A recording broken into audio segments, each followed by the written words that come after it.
હવે જોઈએ સમાચાર વિગતવાર તો સૌથી મહત્વપૂર્ણ સમાચાર મહારાષ્ટ્રમાં નગરપાલિકામાં થયેલી જીતની ઉજવણી સુરતમાં ભાજપના કાર્યકરોએ કરી છે। ઊંધના સ્થિત ભાજપના કાર્યાલય પર ઉજવણી કરાઈ, એકબીજાને મીઠાઈ ખવડાવી અને વિજય ઉત્સવ મનાવવામાં આવ્યો। ઢોલ વગાડી, ફટાકડા ફોડી અને ઉજવણી કરવામાં આવી। મહારાષ્ટ્રમાં ભાજપનો ભગવો લહેરાયો છે। વધુ વિગત સાથે અમારા સંવાદદાતા અરવિંદ રાઠોડ સુરતથી લાઈવ જોડાઈ ગયા છે। જે અરવિંદ, ભાજપનો જો કે મુંબઈમાં ભગવો લહેરાયો છે, જેની જીતની ઉજવણી સુરતમાં પણ કરવામાં આવી રહી છે। કાર્યાલય ખાતે હાલ કેવો છે માહોલ? ઉર્વિશા, બિલકુલ જે પ્રકારે મુંબઈમાં જે ભાજપનો ભગવો લહેરાયો છે અને જે પ્રકારેનું જીતની તરફ ધીરે ધીરે ભાજપ છે તે અત્યારે તેનું કદ વધારી રહ્યું છે, ભાજપને સીધી સફળતા ખાસ કરીને બહુમતી દેખાઈ રહી છે, ત્યારે સુરતમાં પણ તેમના જે રીતે કાર્યકર્તાઓમાં એક અનોખી ખુશી જોવા મળી છે। ત્યારે સુરત ભાજપ કાર્યાલય ખાતે જે ભાજપના ધારાસભ્ય, કોર્પોરેટરો સહિતના ભાજપના નેતાઓ જે છે તે આવી અને એકબીજાને મોં મીઠા કરાવી, ફટાકડા ફોડી અને ઉજવણી કરવામાં આવી હતી।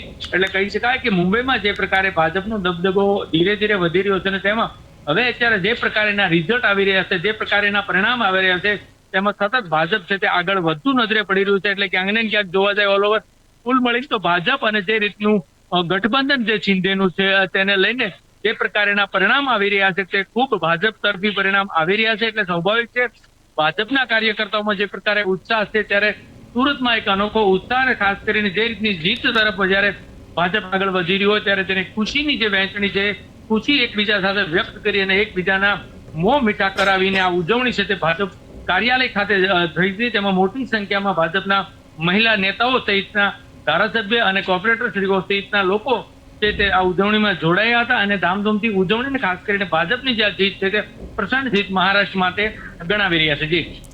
જી અરવિંદ, મુંબઈમાં મળેલી જીતને લઈ અને સુરતના ભાજપના કાર્યકર્તાઓનું શું કહેવું છે? ચોક્કસ જે રીતે ભાજપમાં એક કહી શકાય કે આનંદની હેલી જોવા મળી રહી છે સ્પષ્ટ રીતે, કારણ કે જોઈએ તો છેલ્લા લાંબા સમયથી જે પ્રકારના પરિણામ ગુજરાત કે બીજા રાજ્યોમાં આવતા હતા, પરંતુ મહારાષ્ટ્રમાં જે રીતે ત્યાંનો જે દબદબો હતો મહારાષ્ટ્રમાં, તેમાં જોવા ક્યાંક ને ક્યાંક જે ભાજપ ઊંઘ તોડતું હોય તેવા પરિણામો હતા। ત્યારે હવે જે રીતે ભાજપ છે તે અત્યારે જે ગઠબંધન અને તેમાં ખાસ કરીને શિંદે સાથેનું જે ગઠબંધન છે તે ભાજપ તરફી અત્યારે વાળી રહ્યું છે, ત્યારે એટલે સ્વાભાવિક છે સુરતના કાર્યકર્તાઓમાં એક અનોખી ખુશી છે। ખાસ કરીને જે રીતે પરિણામ આવી રહ્યું છે, જે રીતે ભાજપની જીત તરફ જ્યારે જઈ રહ્યું છે, ત્યારે ચોક્કસ એક ઉમંગ છે અને સાથોસાથ શહેર ભાજપના પ્રમુખ સહિતના લોકોએ એકબીજાના મોં મીઠા કરી અને સાથોસાથ ફટાકડા ફોડી અને ભાજપ કાર્યાલય ખાતે જે દિવાળી જેવો માહોલ હોય એટલે આ પ્રકારની ઉજવણી છે તે મહારાષ્ટ્રમાં જે પ્રકારનું પરિણામ છે તેની ઉજવણી અત્યારે સુરતમાં ભાજપમાં ખાસ કરીને ગેલમાં આવી ગયા હોય તેવા દ્રશ્યો અહીં સુરત કાર્યાલય ખાતે જોવા મળી રહ્યા છે। અરવિંદ, ખાસ તો ઉજવણી દરમિયાન કોણ કોણ હાજર રહ્યું હતું? બિલકુલ ચોક્કસ જે રીતે ધારાસભ્ય મહિલા સંગીતા પાટીલ સાહેબ, શહેરના ભાજપ પ્રમુખ જે પરેશ પટેલ સહિતના જે નેતાઓ છે, ખાસ કરીને તેમાં કોર્પોરેટર તમામ જગ્યાએથી જોડાયા હતા અને ખાસ કરીને આજે સાહિત્ય સમિતિની મીટિંગ પણ હતી। પરંતુ જે રીતે ભાજપનો જીત તરફનો જે એક વળાંક ને જીત તરફ જ્યારે ભાજપ જઈ રહ્યું હોય એટલે સ્વાભાવિક છે એટલે તમામ જે રાજકીય નેતાઓ છે, મહિલા પ્રમુખ સહિતના લોકો જે આ ખુશી વહેંચવામાં સાથે જોડાયા હતા અને ફટાકડા ફોડી અને એકબીજાના મોં મીઠા કરાવી અને જે ઉજવણી છે તે કરવામાં આવી હતી। એટલે ભાજપ કાર્યાલય ખાતે ભગવો જે લહેરાયો છે તેનો આનંદ અહીં ગુજરાતમાં દેખાઈ રહ્યો છે, તેમાં સુરતમાં મોટી સંખ્યામાં જે કાર્યકર્તાઓ અને ભાજપના નેતાઓમાં એક અનેરો ઉત્સાહ છે તે આ પરિણામને, મહારાષ્ટ્રના પરિણામને લઈને સુરત ખાતે જોવા મળી રહ્યો છે। ઉર્વિશા।